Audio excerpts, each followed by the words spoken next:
Hello everyone, welcome to Sakshi classes.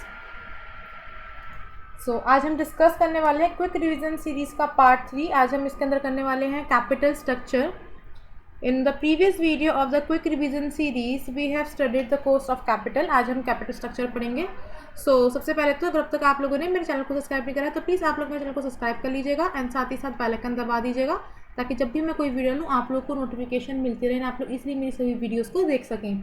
आज हम capital structure के बारे में डिस्कस करने वाले हैं। इसी के साथ हमारी क्विक रिवीजन सीरीज के अंदर कैपिटल स्ट्रक्चर भी आज पूरा हो जाएगा। नेक्स्ट क्लास में हम जो है कैपिटल बजटिंग डिसीजंस करेंगे, जिसके अंदर आप एनपीवी पढ़ेंगे, एआरआर पढ़ेंगे, आईआरआर पढ़ेंगे। ये सब हम जो है डिस्कस करेंगे नेक्स्ट क्लास के अंदर, वो भी कल अपलोड हो जाएगी।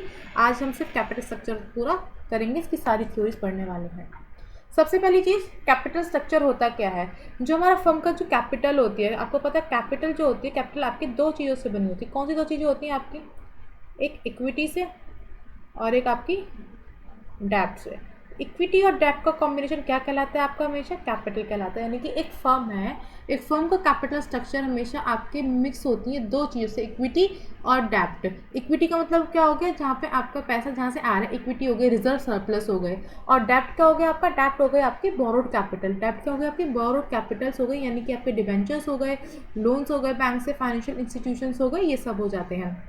अब जो मेन ऑब्जेक्टिव क्या होता है आपके फाइनेंशियल मैनेजर का, ये होता है कि वो कैसे ना कैसे करके जो है, जो भी आपको शेयर होल्डर है उसकी वेल्थ को क्या करते हैं? मैक्सिमाइज कर दें। ठीक है, और इसी वजह से जो है उनको क्या हो सकता है? ऑप्टिमल कैपिटल स्ट्रक्चर भी अचीव हो सकता है। अब अगर हम एक प्लान कर रहे हैं कंपनी के कैपिटल स्ट्रक्चर को, तो ये बेसिकली बहुत ही ज़्यादा complex, qualitative and time consuming process होता है। क्यों? क्योंकि इस पे बेस होता है कि आपकी कंपनी जो है कैसे रन करेगी, आपकी कंपनी में जो है कैसे जो है पैसे आपके आते रहेंगे, कैसे फंड्स कलेक्ट करेंगे और कैसे फर्म की जो है स्मूथ वर्किंग जो है होती रहेगी। ठीक है, और एक बात मानी जाती है, जितना ज़्यादा पैसे जिसके अंदर जो इन्वॉल्व करा जाता है, जितना ज़्यादा प्राइस इन्वॉल्व होता है, उतनी ज़्यादा इसके अंदर क्या होती है? रिस्क भी।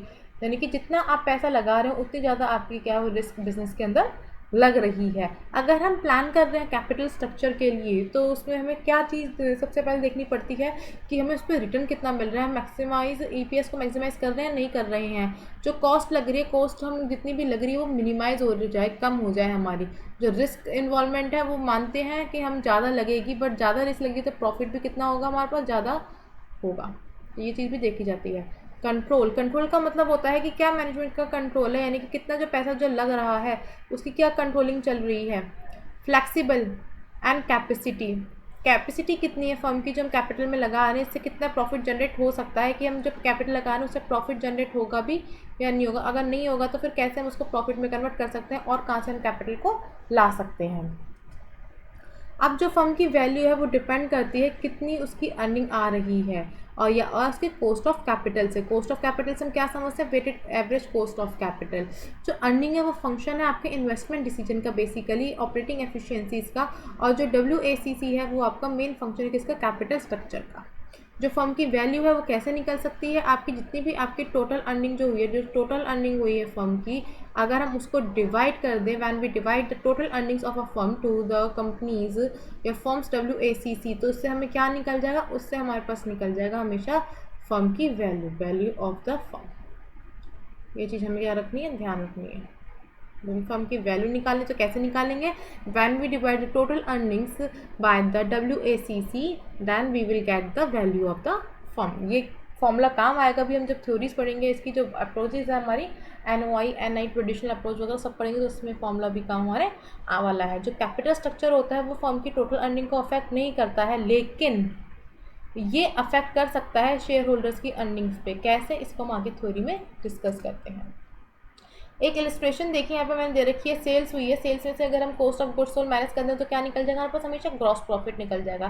बट उस ग्रॉस प्रॉफिट में से अगर हम कंपनी की जो हमारी ऑपरेटिंग एक्सपेंसेस होते हैं उसे भी लेस कर दें तो क्या आ जाएगा? आपका ऑपरेटिंग प्रॉफिट आ जाएगा, जिससे हम EBIT भी कहते हैं, earning before interest and tax. अगर अब इसमें से हम जो है इंटरेस्ट माइनस कर देंगे तो क्या आ जाएगा बस? EBT यानी कि अर्निंग बिफोर टैक्स। और अगर इसमें से हमने टैक्स भी निकाल दिया तो क्या आ जाएगा? PAT यानी कि प्रॉफिट आफ्टर टैक्स। अब इस प्रॉफिट आफ्टर टैक्स जो हमारे पास जो अमाउंट आती है, if we deduct the preference share dividend from it, तो हमारे पास क्या निकलता है, profit for the equity share holders, यानी कि जो हमारे शेयर होल्डर्स हैं, इक्विटी शेयर होल्डर्स हैं, उन्हें कितना प्रॉफिट मिल रहा है वो हम कैसे निकालेंगे। पहले हमने क्या करा, ग्रॉस प्रॉफिट निकाला, ग्रॉस प्रॉफिट के बाद हमने ऑपरेटिंग प्रॉफिट के बाद हमने क्या निकाला, ईबीटी, फिर हमने पैट के बाद क्या निकलता है, जो प्रॉफिट इक्विटी शेयर होल्डर्स के लिए हो रहा है, उसी से हम जो आराम से जो है क्या निकाल सकते हैं, नंबर ऑफ इक्विटी शेयर्स कितने आपके लगे थे, इससे हम क्या निकाल लेंगे, ईपीएस, अर्निंग पर शेयर। कैसे निकलेगा, जो आपका प्रॉफिट होगा शेयर होल्डर्स के लिए वो, तो profit divided by number of equity shares. ये बहुत इंपॉर्टेंट है, ये भी अभी हमारे काम आएगा। कभी कभार आ जाते हैं न्यूमेरिकल छोटे से लेकर। अब कैपिटल स्ट्रक्चर थ्योरीज अगर हम पढ़ेंगे, जितनी कैपिटल स्ट्रक्चर थ्योरीज है, 4 थ्योरीज है आपकी, traditional theory, NI approach, NOI approach, MM approach, ये सब हम पढ़ेंगे। बट इसके अंदर जो मैक्सिमम जो हमारी क्या कहती हैं, हम कह सकते हैं जो अजम्पशंस होती हैं, अजम्पशंस सेम रहती हैं, और कुछ अजम्पशन जो हम लेके चलते हैं, मान के चलते हैं कि हर केस के अंदर है, तो क्या होगी, फर्म्स के पास सिर्फ 2 ही सोर्स ऑफ फंड्स होते हैं, क्या, एक इक्विटी और एक डेब्ट। तो 2 सोर्स ऑफ फंड्स होते हैं, इक्विटी और एक डेब्ट। कोई भी चेंज नहीं होता आपके इन्वेस्टमेंट डिसीजन के अंदर, यानी कि जो भी आपके जो टोटल असेट्स है वो वही रहते हैं, कोई भी चेंज उसके अंदर नहीं आएगा, ना ही कोई इन्वेस्टमेंट डिसीजन आगे फर्दर आपका चेंज होगा। जो 100% डिविडेंड पे आउट रेशो रहेगा हमेशा, यानी कि कोई भी फर्म जो अपने पास रिटेन अर्निंग नहीं रखेगी, कोई भी बचा हुआ पैसा अपने पास नहीं रखेगी। रिटेन अर्निंग क्या होता है, रिटेन अर्निंग का मतलब होता है कि प्रॉफिट का एक शेयर या एक पार्ट जो फर्म अपने पास खुद रख के चलती है, कि इन फ्यूचर अगर हमें ज़रूरत पड़े तो इसको जो है अपने फर्म के अंदर लगा सकते हैं। तो ये एक अजम्पशन लेके चलते हैं कैपिटल स्ट्रक्चर थ्योरी के अंदर, कि आपको जो भी रिटेन अर्निंग है वो कोई भी कंपनी जो है, फर्म जो है अपने पास बचा के नहीं रखेगी। डैट मीन्स 100% पे आउट रेशो होगा उसका। बिजनेस रिस्क जो होगी फर्म की, वो जो है फाइनेंसिंग इसके एसोसिएट नहीं होगी, यानी कि फाइनेंसिंग में कुछ भी हो, अगर हमारी इक्विटीज़ 90% है, डेब्ट 10% है सपोज, तो इससे जब बिजनेस की फर्म पे रिस्क पे अफेक्ट नहीं पड़ेगा, चाहे ये 50-50 के रेशियो में, चाहे वो किसी भी रेशियो के अंदर हो, कोई भी जो है टैक्स इसमें नहीं लगेगा। और इन्वेस्टर्स जो है एक्सेप्ट कर मतलब चाहते हैं कि फ्यूचर के अंदर जो है प्रॉफिट उन्हें जो है मैक्सिमम मिलता ही जाए। So these are the some assumptions for the all the theories of the capital structure. सबसे पहले हम आज डिस्कस करेंगे एनआई थ्योरी के बारे में, यानी कि नेट इनकम अप्रोच क्या होती है। जो नेट इनकम अप्रोच होती है वो क्या प्रपोज करती है, कि there is a definite relationship between capital structure and the value firm. वो कहती है कि जो हमारी फर्म की वैल्यू है और जो फर्म का कैपिटल स्ट्रक्चर, इन दोनों के बीच में क्या है, एक डेफिनेट रिलेशनशिप है। और जो कैपिटल स्ट्रक्चर है फर्म का, वो हमेशा उस कैसा इन्फ्लुएंस होता है, उसके कॉस्ट ऑफ कैपिटल को इन्फ्लुएंस करता है, और डायरेक्ट क्या करता है, अफेक्ट करता है फर्म की वैल्यू के अंदर। एनआई अप्रोच क्या कहती है, बेसिकली ये दिखा दी कि एक डेफिनेट रिलेशनशिप है कैपिटल स्ट्रक्चर और वैल्यू ऑफ फर्म्स के बीच में, और जो फर्म का कैपिटल स्ट्रक्चर होता है वो इन्फ्लुएंस होता है उसके कॉस्ट ऑफ कैपिटल से, और इसी वजह से डायरेक्टली किसको अफेक्ट कर रहा है, फर्म की वैल्यू को अफेक्ट कर रहा है।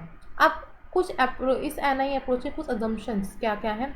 NI approach assumes that the continuous increase in डेप्थ डज नॉट, वो कहते हैं कि भाई तुम डेप्ट जो है एनआई अप्रोच कहते हैं, जो डेप्ट कितना भी तुम इंक्रीज़ कर लो, तुम जितना भी इंक्रीज़ करोगे डेप्ट, इससे भी जो भी है कोई भी रिस्क पे अफेक्ट नहीं पड़ेगा। जो रिस्क होगी उस पर कोई रिस्क मतलब रिस्क है उस पर कोई भी चेंज नहीं आएगा। यानी कि फर्म कहेगी आप चाहे 10% डेप्ट यूज़ करो, चाहे 90% यूज़ करो, चाहे 70% यूज़ करो, इससे आपका रिस्क बिल्कुल भी अफेक्ट नहीं होगी।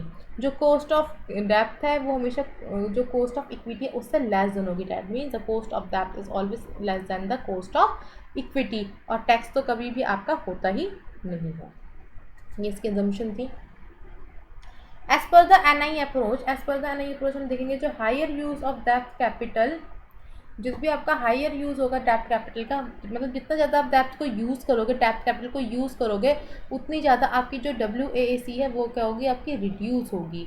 As a consequence the value of firm will be increase, और इस वजह से क्या होगी, फर्म की वैल्यू इंक्रीज होगी। तो इन शॉर्ट आपकी एनआई अप्रोच क्या कहती है, एनआई अप्रोच कहती है आप जितना ज़्यादा डेप्थ को यूज़ करोगे उतनी ज़्यादा जो है आपके जो है WACC क्या है, डिक्रीज़ होगी, और फर्म की वैल्यू है वो क्या होगी, वो हमेशा आपकी क्या होगी, इंक्रीज़ होगी। तो फर्म की वैल्यू कैसे निकालते हैं, फॉर्मूला क्या था, अर्निंग्स अपॉन में WACC, तो हमें ध्यान रखना है। और जो EBIT है वो हमेशा कांस्टेंट रहेगा, और WACC आपको मैंने बताया कि रिड्यूस होगी, और फर्म की वैल्यूज हमेशा इंक्रीज होगी आपकी एनआई अप्रोच के हिसाब से। Thus, as per the NI approach, the firm will have the maximum value. NI approach की अगर हम बात करें तो फर्म की जो हमेशा आपकी मैक्सिमम वैल्यू होगी जब आपका क्या है WACC मिनिमम होगा, यानी कि जब फर्म जो हमेशा ऑलमोस्ट डेप्थ फाइनेंस्ड होगी।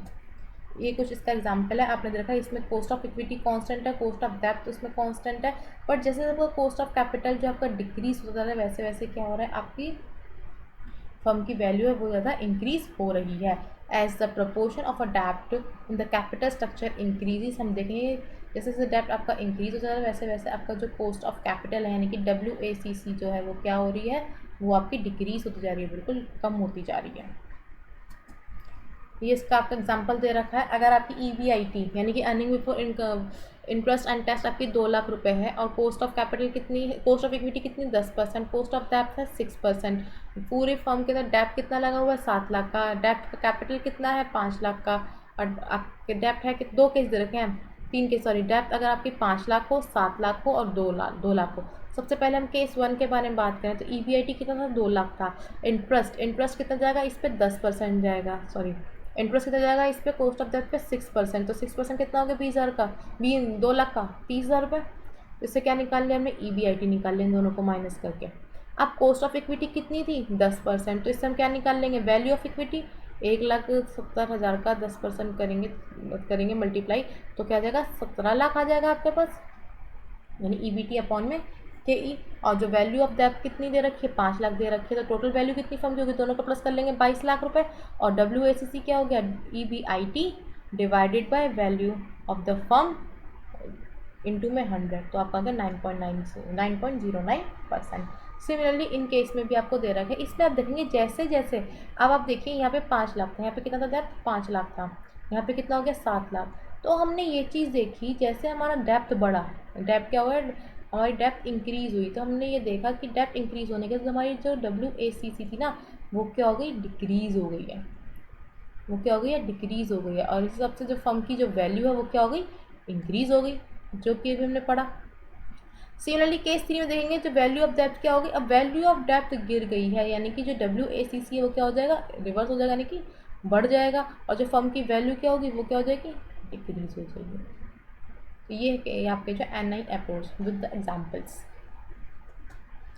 अब हम बात करेंगे NOI अप्रोच यानी कि नेट ऑपरेटिंग इनकम अप्रोच की। ये बेसिकली एग्जैक्टली अपोजिट है किसकी NI अप्रोच की, अपोजिट है। क्यों आप अपोजिट है, ये क्या कहती है आपकी अप्रोच, जो वैल्यू ऑफ द फर्म है वो डिपेंड नहीं होती है उसके कैपिटल स्ट्रक्चर पे, यानी कि जो फर्म की वैल्यू होगी वो कैसे भी निकालें, लेकिन जो उसका कैपिटल है ना, यानी कि जो हमारी क्या था कैपिटल स्ट्रक्चर डेप्थ था और इक्विटी, उनमें से दोनों पे से किसी से मतलब होती ही नहीं, डिपेंड होती ही नहीं फर्म की वैल्यू, इससे कोई मतलब नहीं कितना भी डेप्थ हो कितनी भी इक्विटी हो। इसमें क्या अजम्पशन लेके चलते हैं, जो WACC है वो हमेशा आपका कांस्टेंट रहता है और ये डिपेंड करता है बिजनेस रिस्क के ऊपर, यानी कि इसमें क्या हो गया WACC क्या हो गया हमेशा आपका कांस्टेंट हो गया। जो फर्म की वैल्यू है वो कैलकुलेट करी जाती है कैसे, ओवरऑल कॉस्ट ऑफ कैपिटल से, यानी कि जो फर्म की वैल्यू है वो हमेशा किसके इक्वल होगी आपके WACC के इक्वल होगी। जो आपका कॉस्ट ऑफ डेप्थ है वो आपकी कांस्टेंट रहेगी और टैक्स तो आपका होगा ही, एजम्पशन हम लेके ही चलते हैं। अब NOI इसकी प्रपोजिशंस क्या है, द यूज़ ऑफ हायर डेप्थ कंपोनेंट, यानी कि जितना ज़्यादा हम जो है डेप्थ को यूज़ करेंगे, whenever we use the higher डेप्थ इन द कैपिटल स्ट्रक्चर, इससे क्या होगा आपके जो शेयर होल्डर की रिस्क है वो हमेशा क्या होगी इंक्रीज होगी, increase in share holder risk, और जब आपके शेयर होल्डर्स की रिस्क इंक्रीज होगी तो इससे क्या होगा इक्विटी का कैपिटलाइजेशन हो जाएगा, जिसकी वजह से जो है उसका रेट भी इंक्रीज हो जाएगा, यानी कि हायर कॉस्ट ऑफ इक्विटी। वही जब रिस्क हाई हो गई आपकी डेप्थ हाई हो गई तो जो इक्विटी है इक्विटी की कॉस्ट क्या हो जाएगी, वो भी आपकी इक्विटी की कॉस्ट भी हाई हो जाएगी। और अब जब हायर कॉस्ट हो गई इक्विटी की, इससे क्या नलिफाई होता है कि ये एडवांटेज गेन हो गया है कि भाई हमें जो कॉस्ट ऑफ डेप्थ है वो क्या मिल रही है हमेशा सस्ते में मिल रही है। The higher cost of equity nullifies the advantages gained due to the cheaper cost of डेप्थ, क्यों क्योंकि हमारी जो डेप्थ है वो कम है, डेप्थ की वैल्यू कम है, तो इससे प्लस एडवांटेज मिल गया है। तो अगर हम दूसरे इजी वर्ड्स में कहें, जो फाइनेंस मिक्स होता है इस थ्योरी के अंदर इररेलेवेंट होता है और ये आपकी फर्म की वैल्यू को अफेक्ट नहीं करता है, आपका ये कहना है। NOI अप्रोच में क्या कर रहा है, जो आपका हमेशा WACC होगा वो उसी से आपकी फर्म की वैल्यू निकलेगी, और इक्विटी ऑफ डेप्थ जो है कभी भी आपकी फर्म की वैल्यू पे अफेक्ट नहीं करेंगे। ये इसका ग्राफ है आपका कॉस्ट ऑफ इक्विटी बढ़ रही है, कॉस्ट ऑफ कैप आपका डेप्ट जो क्या हमेशा आपका कांस्टेंट है, और आपका जिसके अंदर आपकी कॉस्ट ऑफ कैपिटल वो हमेशा क्या कराएगी आपकी, वो भी आपकी कांस्टेंट रहेगी। Cost of capital is constant as the proportion of डेप्ट इंक्रीजेस के इंक्रीज, जैसे सबका जो है डेप्ट इंक्रीज होता है बढ़ता जा रहा है, वैसे वैसे आपकी जो कॉस्ट ऑफ इक्विटी वो क्या हो रही है, इंक्रीज हो जाती है, बढ़ती जा रही है, और कोई इफेक्ट नहीं पड़ रहा है आपके टोटल कॉस्ट ऑफ कैपिटल यानी कि WACC के अंदर। इसका एग्जांपल, इसके भी हमने तीन केसेस दे रखे हैं। डेप्ट अगर 3 लाख हो, 4 लाख हो, 5 लाख हो, सिंपल है, निकल जाएगा। EBIT कितना दे रखा है, 2 लाख। WACC कितना दे रखा है, 10% यानी कॉस्ट ऑफ डेप्ट, तो फर्म की वैल्यू क्या हो जाएगी, 20 लाख रुपए, इसका निकाल लेंगे। अब वैल्यू ऑफ डेप्ट क्या हो जाएगा, इसका 6%, 30,000 रुपये। वैल्यू ऑफ इक्विटी कितना हो गया, इसमें 17 लाख हो गया, ऑब्वियस सी बात है। इंटरेस्ट लगा देंगे 18,000, 6% लगा के, तो EBIT क्या हो गया, EBIT में से हमने माइनस कर दिया इंटरेस्ट था, वो क्या आ गया, EBT आ गया।